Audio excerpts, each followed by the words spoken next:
Here we have a differential, a front differential that came off of a Mercedes. This came off of a Mercedes R-Class, but a similar design is found on other models, E-Class, C-Class ML, GL, all the models that are 4MATIC, they will have a front differential.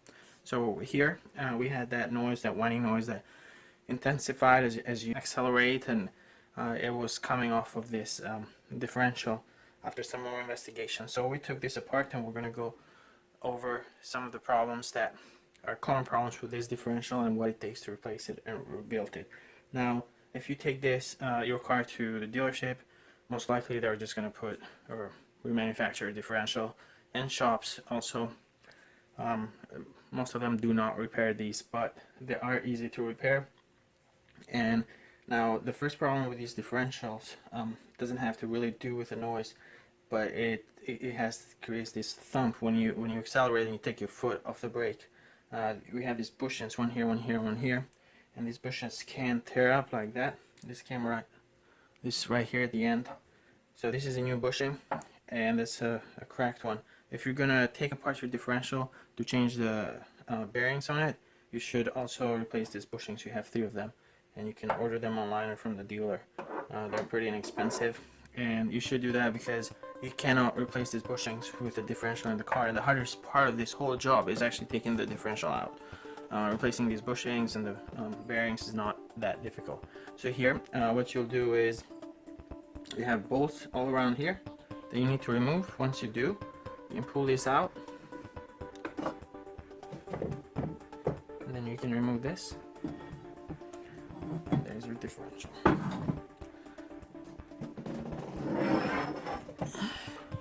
Now you can see here the 2 axles go in here and in here, and these carrier bearings right here is usually what goes bad in these differentials.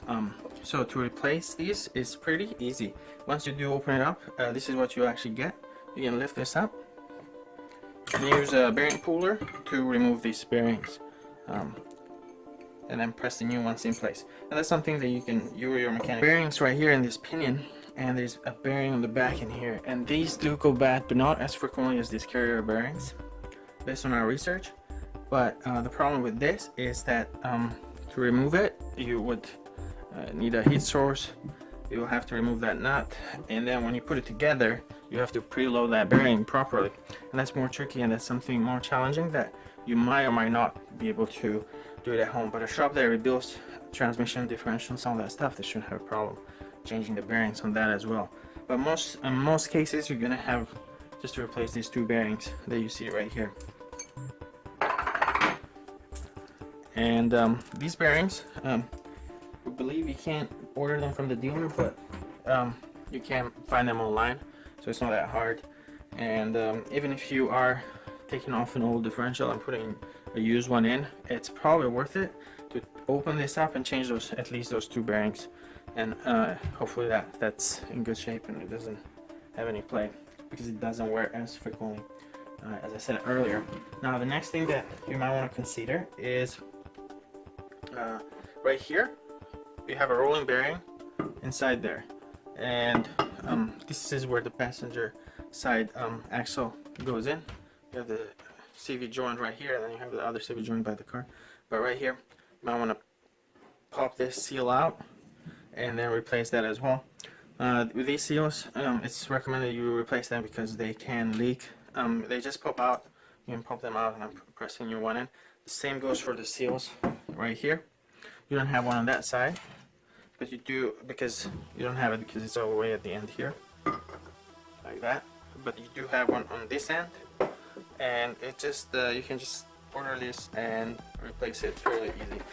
And the last thing is you do have a seal right here, which replacing the seal is not as difficult as replacing these bearings on this pinion right here, because to replace the seal you just can remove the nut, this pops out, and then you can don't hit this center the pinion down, because it just hopefully it will just stay preloaded just the way it is. Just change this, pop this out, put the new one in, and then put this back on, and then you have to torque these to specifications. But in most cases you won't have to. You shouldn't have to worry about this unless it's leaking. So that's all. Overall, this job will take about 2 hours to remove the differential from the car.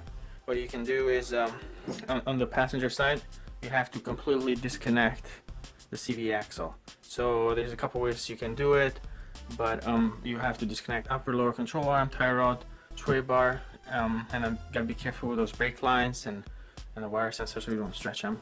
But anyway, once you do pull the CV axle on the passenger side, you can go ahead and, which comes in here, you can pull it from out here. On the driver's side, what you can do, you can just disconnect the upper control arm, get that steering knuckle loose on the top, and then loosen up the wires for the brake, and then push it as far out as you can. That will allow you, they'll give you enough room for the CV axle to pull, and it will be right here. So instead of disconnecting or removing everything on the driver's side, you should have enough room for that to come out of the front differential. And once you do that, on the back here you have the propeller shaft. It's got these 6 bolts. You can remove that, and then you have 1, 2, it has 3 bolts, so it comes out pretty easy. You gotta be careful though. If you're doing this at home, you need to be extremely careful and secure your car properly on jack stands.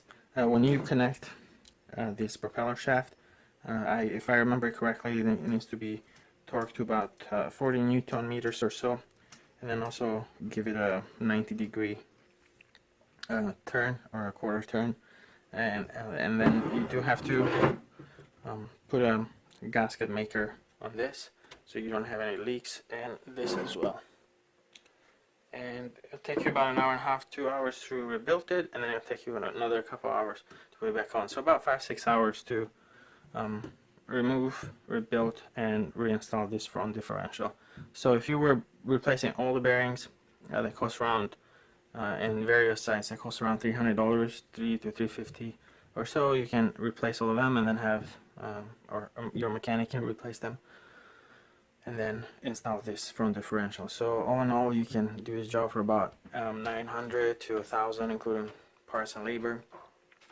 Or another option is to buy a refurbished one and install that one.